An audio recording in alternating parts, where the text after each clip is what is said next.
میں تو بہت چھوٹا آدمی ہوں ابھی بڑے بڑے لوگ چھپے ہوئے ہیں جو مجھ سے بہت بہتر ہیں ہر اعتبار سے۔ کل جو کچھ بھی ہوا اللہ رب العالمین کا فضل رہا اور آپ جی حضرات کی دعاؤں کا نتیجہ ہے۔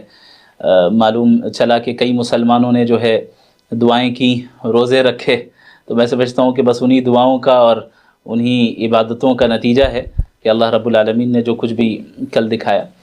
جہاں تک میرے تعلیمی سفر کا تعلق ہے تو ابتدائی جو تعلیم ہے وہ میں نے گھر میں ہی حاصل کی ہے، حفظ بھی میں نے گھر میں کیا، اور اسکول میں نے کلاس 8 تک ریگولر اسکولنگ کی۔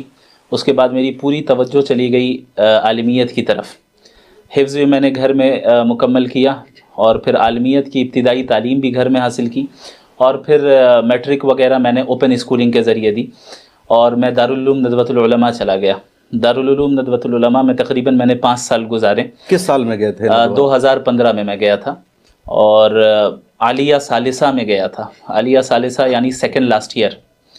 تو اس سے پہلے کی کتابیں جو ہیں ہم نے گھر میں ہی پڑھی تھی۔ والد صاحب سے؟ نہیں، ہمارے 2 اساتذہ کرام تھے، مولانا ابتدا عالم ندوی اور مولانا ندیم ندوی صاحب۔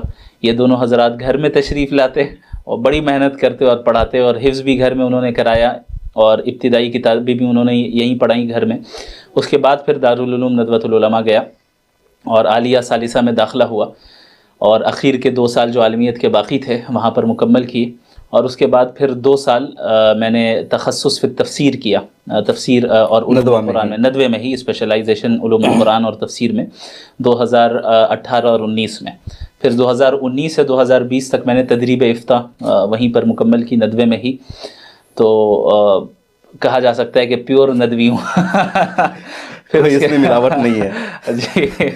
اس کے بعد جو ہے 2020 کے بعد میں نے جو ہے 2 سالہ مغربی تہذیب کے رد پر کورس کیا حضرت مولانا مفتی یاسر ندیم الواجدی دامت برکاتہم العالیہ کے پاس۔ آن لائن تحافظ الملاحدہ کا کورس شروع کیا تھا، 2 سال میں نے وہاں پہ کیا۔